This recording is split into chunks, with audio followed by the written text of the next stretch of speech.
Good to go. Excellent. Thank you, and welcome for joining for today's session, Small Food Business 101, Kitchen Sharing Basics. We're going to talk about some of the key essentials of sharing kitchens, both for potential kitchen hosts and for small food businesses that are considering sharing a kitchen. We're really excited about this session. This is in advance of our second kitchen matchmaking session, which will be happening on Wednesday, April 13th, in exactly 2 weeks from 4 to 6 p.m. here at the MLK Library. We're really excited. We'll be inaugurating some new spaces at the MLK Library.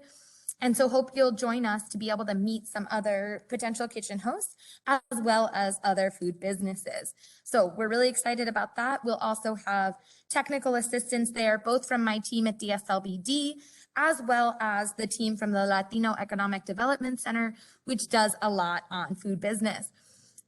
So again, I am Caroline Howe. I am one of the members of the Innovation and Equitable Development team at DSLBD, and I am joined here by multiple of my colleagues. I know I have Cynthia Golson on the line, Kate Marand. I believe I also have Shannon Taylor and Camille Nixon. So thank you for the Inno.ED team joining us. You'll see them waving on video. And they are all here to support your food businesses, as well as food businesses in the city that are thinking about how to move into kitchen sharing. So if you're watching today, we hope you'll stop by the MLK Library to get some support and talk through this in more detail. So today, what we're going to cover, first of all, is why we are so focused on enabling and supporting more sharing of kitchens. We're going to talk about different types of kitchen sharing, both that exist in the district as well as that can exist in the district, some considerations for kitchen hosts, and then for food entrepreneurs, what comes both before you head into sharing a kitchen and what will come after. This is going to be a 30-minute session, so we're going to cover a lot in a brief amount of time, but we do have more resources. And of course, you can schedule one-on-one time with any member of our team by visiting bit.ly/Inno_booking. So we'll cover a lot here today, but also feel free to drop your questions in the chat. So why share space? Why share kitchen space? Spoiler alert, it's more than money. But in a place like the district where rents are so high, money is also a factor. So fundamentally, sharing a kitchen space means you're sharing one of the biggest costs for a food business, which is, of course, renting a kitchen. So by sharing your kitchen space, you're able to make the most of that space and really split those costs of both rent and utilities that otherwise a business is bearing on its own. But it is about more than that money. So having another food business can really support and provide collaboration for your business growth. So another business's customers that might be coming in to buy their products would also be buying yours. And vice versa, of course, that you're really expanding your potential network for customers. It's also the possibility of sharing promotion and increased interest. So by lifting each other up in social media, online, in your promotions, you can really be drawing more of that. If you're finding the right food business to share with, it can really be providing complementary goods to your customers. So that means that, for example, if you are making savory takeout dishes and having another business in the space that's doing something sweet baked goods, you're really providing complementary goods so a customer can come to one place and get everything they need for a meal. Or if you're a cafe or a wine bar, really having those complementary goods, finding those businesses that are complementary to what you're doing. Now, I'd love to know a little bit more about who's in the room, so feel free to drop into the chat whether you are looking for shared kitchen space, whether you have kitchen space you're interested in sharing, or just here to learn a little bit more.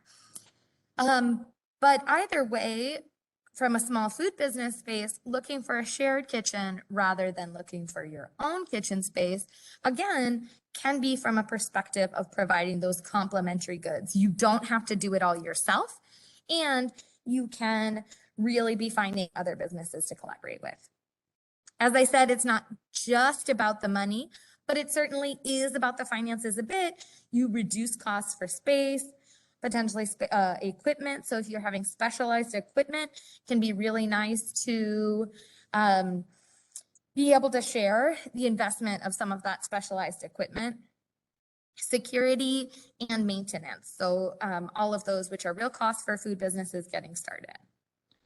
There's also the possibility, and this is sort of next level kitchen space sharing, is the possibility of sharing inputs or aggregating your purchasing. So for example, if you're, again, finding people with complementary businesses that perhaps you're able to purchase your produce, your fruits and vegetables, or your bulk goods like flours and grains at lower costs because you're able to be purchasing more together and lowering those costs. As we look towards more of the regulations that are coming in the district around banning single-use plastics and some of the alternatives can increase costs. And so by aggregating that purchasing, you're actually able to have lower costs for some of those essentials that many food businesses need the same thing of. So that ability to buy in bulk. So those are some of the reasons that are really benefits for both sides. For folks who are considering being kitchen hosts, we want to share one other piece of this. And this is why DSLBD, the Food Policy Council, are so passionate about increasing access to kitchen space. It's a real goal of the Food Policy Council this year and of the Inno.ED team at DSLBD. Because it's clear across the country, and particularly in DC, access to kitchen space is one of the biggest barriers for food businesses to formalize. So what that means is without access to commercial kitchen space or it being cost prohibitive, food businesses are still operating informally, which puts them at high risk and means that they can't access all of the benefits that the city has for formalized businesses, including many of the services that our team offers are to folks who are just getting started. But programs like becoming a CBE or Made in DC certified require being a formal business, being registered in the district. And you cannot register as a food business unless you have a kitchen space. So by increasing access to affordable kitchen space, we're really increasing equity across the city and enabling more small food businesses to get started and to formalize. So you can help if you have access to a kitchen space, thinking about ways to access and share your space. See in the chat, Tempe, I do see that your hand is raised. Do you have a question before we go forward? No, I don't have a question. I just want to tell a little bit about myself, but when you get to that, I'll wait. Perfect. Okay, wonderful. Thanks so much. And again, anybody feel free to drop into the chat your questions or so a little bit about your food business. So we know and want to highlight that there are businesses in the district that exist to support small food businesses. These organizations are truly designed to be shared kitchens. And I'm going to move through this fairly quickly, but just for our newest food businesses to know that these are an option to consider and that we are acknowledging that and acknowledging the need for existing businesses to share that kitchen space.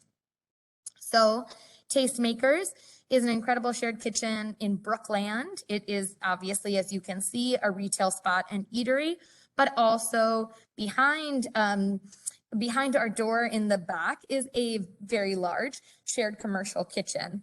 So many of our small food businesses are based out of Tastemakers. We also have Mess Hall, which again, like with Tastemakers, there's a large shared commercial kitchen. And then there is a space where businesses can have one-on-one connection with their customers. Mess Hall doesn't have a retail space in the way that Tastemakers does, but it does have this teaching kitchen. So many food businesses are supplementing their sales by offering workshops or classes in this beautiful teaching kitchen at Mess Hall. Mess Hall also, of course, is that culinary incubator. In particular, Mess Hall does have, as you can see in this photograph, quite a lot of bottling facilities. So for beverage businesses, again, there's very specific equipment that can be high cost to invest in when you're just getting started as a beverage maker. and why it can be so great to share space with another beverage business or one of these larger kitchens. Union Kitchen is very much an accelerator. So it is a very different model, which is focused on growing consumer packaged goods. So if you are making a food that is packaged or could be packaged and you're looking to really spread it nationally, Union Kitchen is focused on that acceleration of brands from a smaller scale packaged food business to being a national brand. So very specific, but again, does have that manufacturing capacity. And then last, but certainly not least, is Eats Place in Petworth. Eats Place is a pop-up, a shared kitchen, and a CDFI. That's a community development finance institution. And so Eats Place does combine that potential financing for businesses along with space. Things have shifted a bit during COVID, but it was before COVID and will likely become again a pop-up space for businesses to be operating out of with a rotating chef, and then having a kitchen space again where folks who are doing more of that making and manufacturing makes a lot of sense.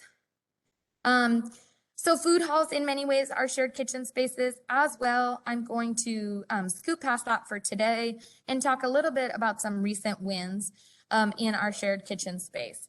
So we've seen quite a rise during COVID of more businesses and restaurants really thinking about how they share kitchen space.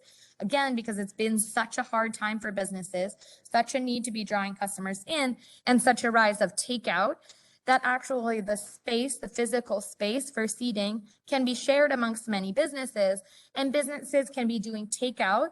And for many of our small food businesses, that's what you're making. You're doing actual food production, manufacturing, and sales.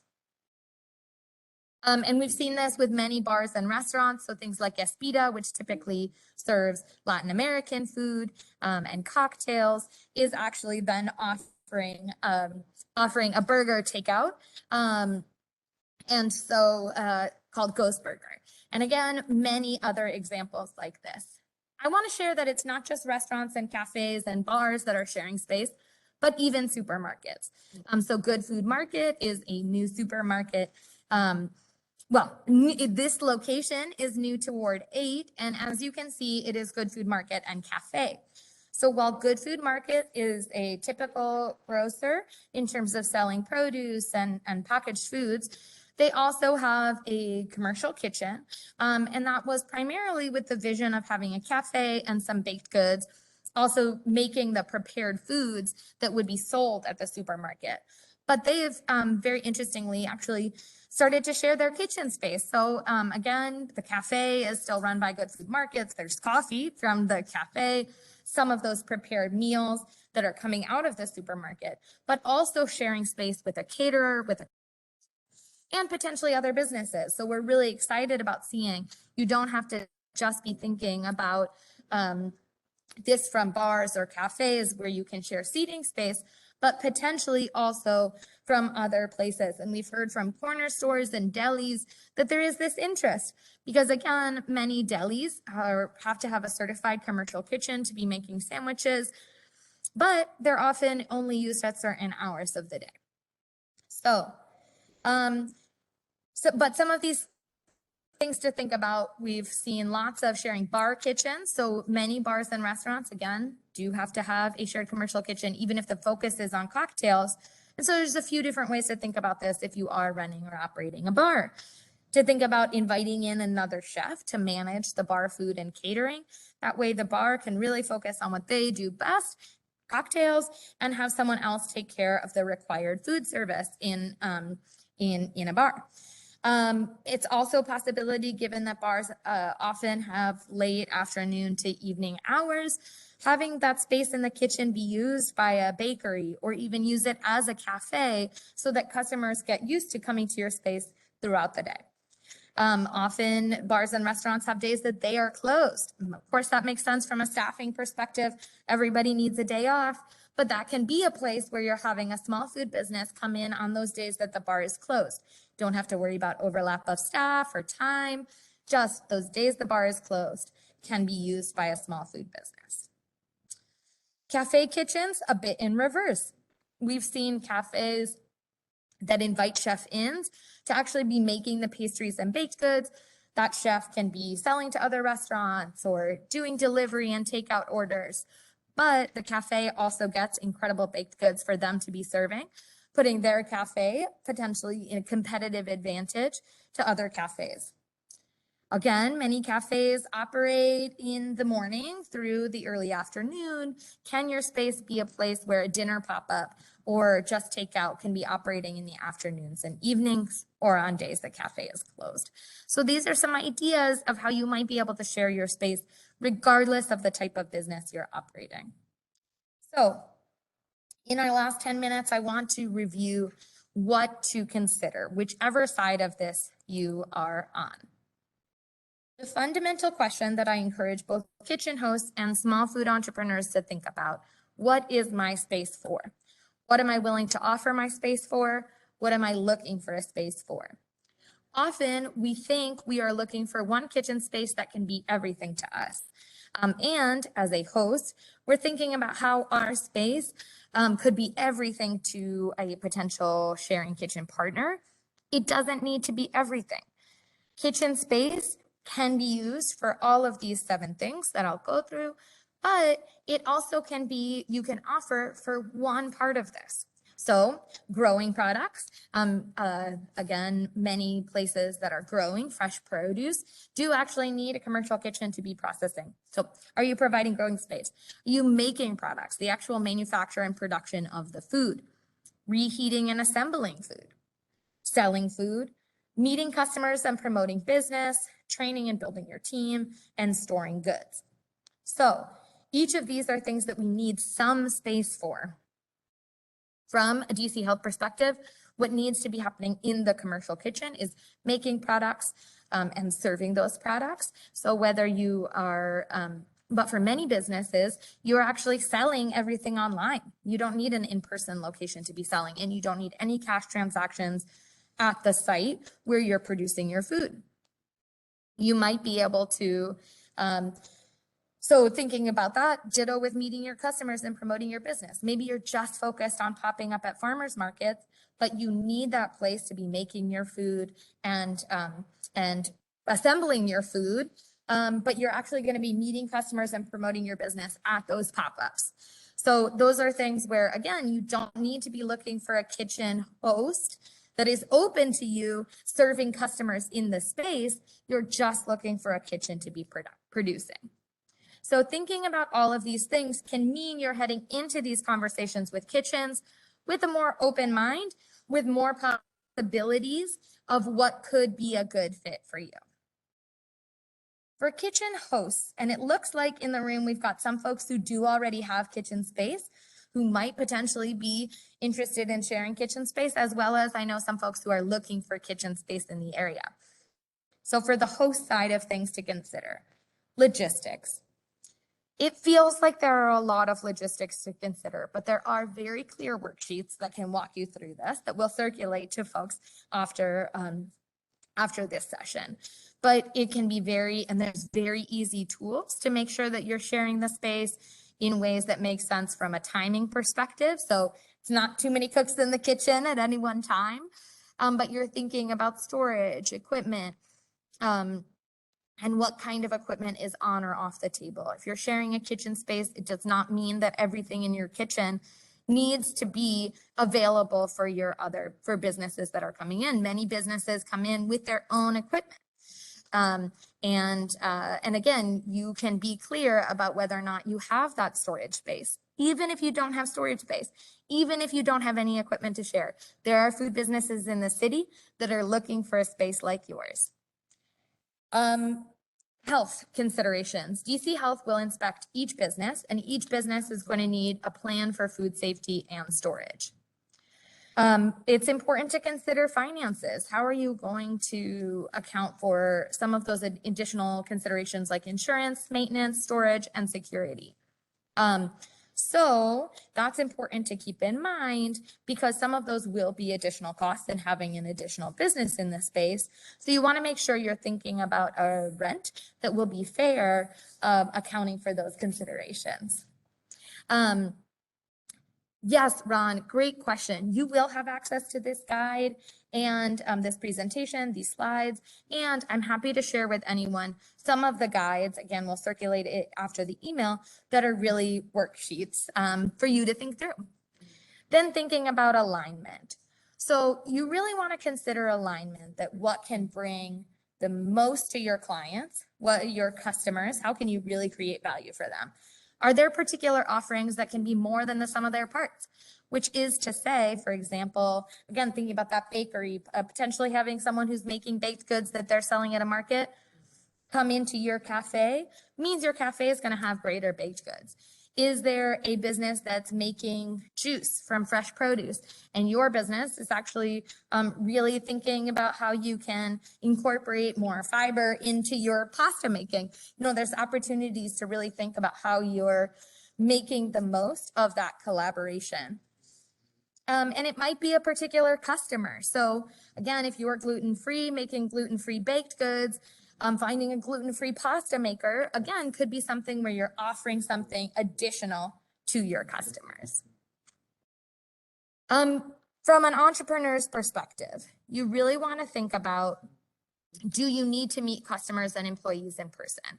So again, it may not be the case for you currently that you really are just meeting customers out in the community, but maybe you do want to start having a place where customers can come and again, have those classes with you, those workshops. You can find different kitchens that can meet those needs. What do you need to have in your kitchen space? Is there equipment that you really can't take back from home to the kitchen every day you're cooking? Is there storage needs? So for example, if you're making hot sauces from local peppers, you need refrigeration for those peppers in between harvest and production time. Licensing and insurance. You need to consider this for entrepreneurs. That's why we're really talking about this, because to move from an informal food business to an official food business, you need to have a kitchen space in order to get that that food business license. You will still need to talk about licensing and insurance. And will the space meet your needs for the particular license you're going for? Whether you're looking at catering or you're looking at food manufacturing, there may be slight differences in what you need from the kitchen. MVP means minimum viable product. What do you absolutely need now to register your business and start your business? If your dream is to have a nationally renowned production brand where you're producing pies, for example, every day of the week, 8 hours a day, and selling them all over the country, incredible. And if you can't get that kitchen you need for that right now, what do you need now to meet your current demand? And how can you make sure that you're setting up a contract that's not locking you in too small, that as you grow, you can also grow with the space. But again, in order to get that first license, you need a kitchen where you can start making your food, start selling to the customers you have right now. And we say all of this because often for many businesses, locking yourself into a 12-month lease in your own kitchen, in your own retail space, especially in an uncertain retail climate that we're in right now, can be really scary and may not be the right move if you can find the right place to share. It also might be the right move to find your own place and think about shifting your perspective on this presentation and finding your own place to be an anchor for your business, to be an anchor there, and then to have some other food businesses that might be able to join you. There's many different ways to think about your pricing plans. These are some of the plans that currently exist in the district in terms of different ways to share a kitchen. A sort of all-inclusive, you can come in anytime, you can do whatever you want, slightly higher cost. Renting hourly, where you really can just rent a space that you need as you need it. That can make a lot of sense if you're doing catering. Nights and weekends can make a lot of sense if you are popping up at a farmer's market or if you do currently have another job. Nights and weekends rentals are often much less expensive, but really mean, thinking about your schedule, whether that works with your production. If you're doing catering, if you're just doing orders online through Instagram, you can say, hey, we're only selling on Saturdays, order now for your meal on Saturday night because you're spending Saturdays cooking in the kitchen that you're borrowing. Or Mondays, thinking about a day that many restaurants and bars are closed. That could be a day where you're actually, again, popping up somewhere, doing your Monday night meals, having folks come and pick them up or deliver. And then, of course, pop-up, where you can think about where and how you're popping up. I include this because it is again, for our focus of helping more informal food businesses actually get that food business license, that before you look at your kitchen space, you want to figure out your corporate registration and your trade name, get your IRS details together, register with the DC Office of Tax and Revenue, get your, this is for a basic business license, but for a food business license, you're also going to want to get your food manager's license from DC Health, which requires taking a food manager's test from a certified business test provider. And then this part 3 is the zoning certificate of occupancy. That's the piece you need from whatever kitchen you're sharing. And then you'll be able to go and get that business license. The steps here. So I'm gonna skip over these sections about thinking about your registration type and your structure, because I'm happy to talk about that. But I do want to end with a reminder, as it's coming through in the chat, that we are here to help you. If this feels overwhelming, I want you to know that we are here to help. We are the DSLBD Inno.ED team. We provide one-on-one technical assistance to food businesses at any stage. But we also work with many of the other incredible partners on this list, the DCRA Small Business Resource Center, which can walk you through the steps you need to get registered. The DC Bar Pro Bono Center does have one-on-one TA and workshops for both nonprofits and businesses. So again, for those of you who are thinking about sharing a kitchen, thinking about some of the ways you're setting up those contracts and legally protecting yourself. The Women's Business Center, both for folks who identify as women, and they're also open to supporting anyone. The Washington, D.C. Economic Partnership, and as I mentioned, the Latino Economic Development Center, Eats Place, and the Washington Area Community Investment Fund.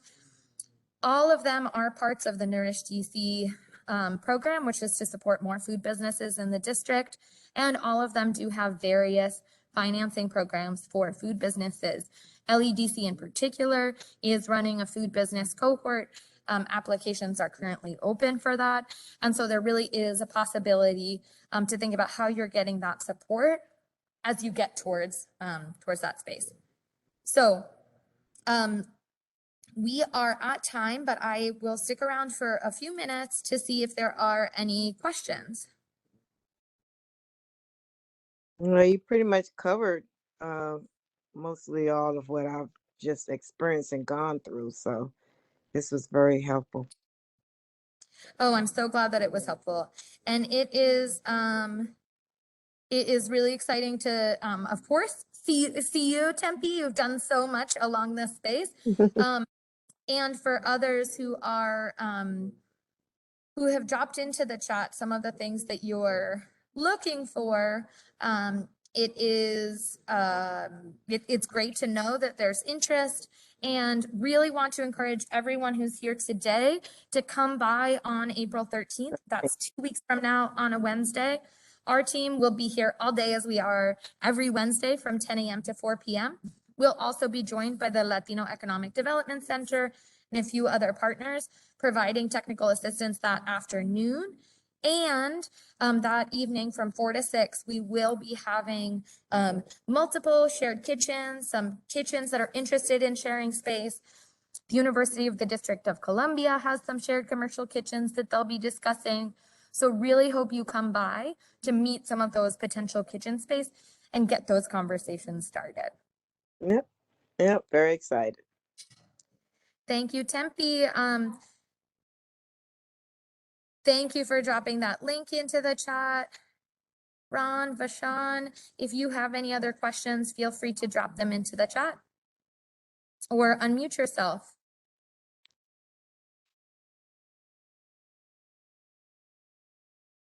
I'm good. No questions. All my questions have been answered through your presentation.